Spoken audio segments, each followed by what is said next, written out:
সবথেকে বড় breaking news, ইসরায়েলে 8টি ক্ষেপণাস্ত্র ছুড়েছে ইরান।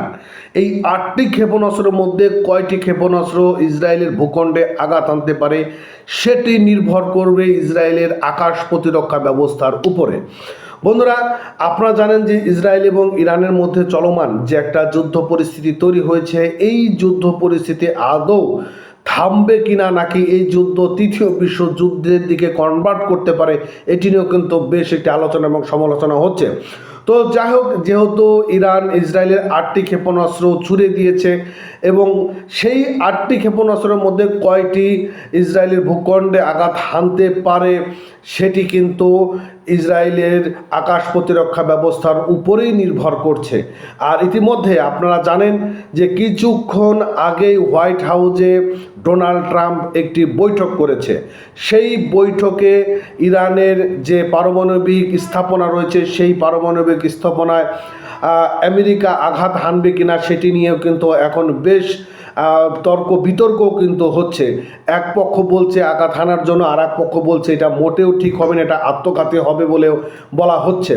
তো এই যে বিষয়টা নিয়ে যখন ছড়িয়ে পড়েছে তখন ইসরায়েলের নেতানিয়াহু তিনি বলছেন মার্কিন যুক্তরাষ্ট্রকে তাদের যে সবথেকে বড় ফাইটিং বিমান রয়েছে সেটি চাচ্ছে, এবং তার যে সক্ষমতা সেই সক্ষমতা কিন্তু অনেক বেশি সক্ষমতা, যে কোনো রাডারকে ফাঁকি দিতে পারে, এবং সেখানে যে বোমারুটা রয়েছে সেটা কয়েক হাজার ফিট নিচে চলে যেতে পারে। অর্থাৎ ইরানের যে পারমাণবিক স্থাপনা রয়েছে সেই পারমাণবিক স্থাপনা কিন্তু ধ্বংস করতে সক্ষম সেই ফাইটিং বিমানটি দিয়ে।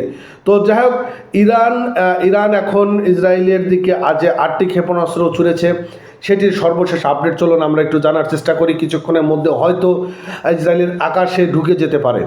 বলা হয়েছে যে ইরানের সরকারি বার্তা সংস্থা IRNA জানিয়েছে চলমান সংঘাতের সর্বশেষ পর্যায়ে ইরানি বাহিনীর ইসরায়েলের দিকে 8টি ক্ষেপণাস্ত্র নিক্ষেপ করেছে, জানিয়েছে আল জাজিরা সংবাদ। প্রতিবেদনে বলা হয়েছে যুদ্ধের শুরুর দিকে ইরান প্রতিটি হামলার একসঙ্গে বহু ক্ষেপণাস্ত্র চললেও গত 2 দিনে সেই সংখ্যা তুলনামূলক কমেছে। এখন প্রতিবেদনে বলা হয়েছে কি যে যুদ্ধের শুরুর দিকে ইরান প্রতিটা হামলা একসঙ্গে বহু ক্ষেপণাস্ত্র ছুড়লেও গত 2 দিনে এর সংখ্যা তুলনামূলক কিন্তু কমে গিয়েছে। এখন যে ক্ষেপণাস্ত্র ছুটছে সেটার তুলনামূলক কিন্তু অনেকটাই কমে এসেছে। সর্বশেষ এই ক্ষেপণাস্ত্র হামলাগুলো ইসরায়েলের উত্তর মধ্যাঞ্চলে লক্ষ্য করে চালানো হয়েছে বলে জানানো গেছে, তবে ক্ষয়ক্ষতির সুনির্দিষ্ট তথ্য এখনও পাওয়া যায়নি। এর আগে ইসরায়েলি সেনাবাহিনী জানিয়েছে তারা ইরানের ইস্পাহানে একযোগে বেশ কয়েকটি হামলা চালিয়েছে, এবং আল জাজিরার খবরে এই কথা জানানো হয়েছে, এবং শহরটির বিভিন্ন জায়গা থেকে ধোঁয়ার কুণ্ডলী উঠতে দেখা গিয়েছে। এদিকে চীনের প্রেসিডেন্ট শি জিনপিং মঙ্গলবার বলেছেন তিনি ইরানের উপর ইসরায়েলের সামরিক হামলা দেখে গভীরভাবে উদ্বেগ প্রকাশ করেছেন। একই সঙ্গে চীন মার্কিন প্রেসিডেন্ট ডোনাল্ড ট্রাম্পকে ওই উত্তেজনার মধ্যে আগুনে ঘি ঢালার অভিযোগ এনেছে।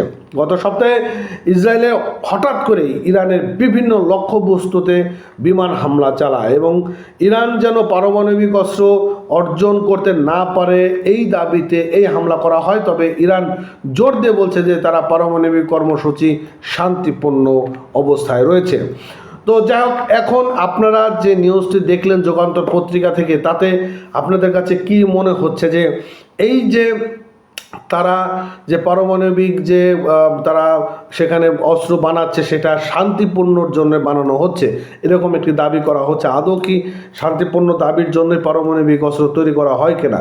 এবং ইরানের যে সংবিধান রয়েছে সে সংবিধানে বলা আছে যে ইরান কখনো কোনোদিনও পারমাণবিক অস্ত্র তৈরি করতে পারবে না, এবং ক্ষেপণাস্ত্র মারা তো দূরের কথা, পারমাণবিক অস্ত্রই তৈরি করতে পারবে না। সেখানে ইরানের প্রেসিডেন্ট খামিনি তিনি পারমাণবিক অস্ত্র তৈরি করছেন এরকম একটি গোয়েন্দা রিপোর্ট ইসরায়েল এবং আমেরিকার কাছে ছিল, কিন্তু যখনই এই হামলাটি করা হলো, এই হামলা করার পরে বিষয়টা নিশ্চিত করেছে যে হ্যাঁ তারা পারমাণবিক যে বোমারুগুলো সেগুলো তারা তৈরি করছে। তো যাই হোক, শান্তিপূর্ণভাবেই দুটি দেশের মধ্যে সমাধান হয়ে যাক, দেশে শান্তিপূর্ণ বয়ে আসুক, এটাই কামনা করছি। আর পরবর্তী আপডেট পেতে অবশ্যই চ্যানেলটি সাবস্ক্রাইব করে রাখবেন, পেজটি ফলো করে রাখবেন। ধন্যবাদ এতক্ষণ সঙ্গে থাকার জন্য।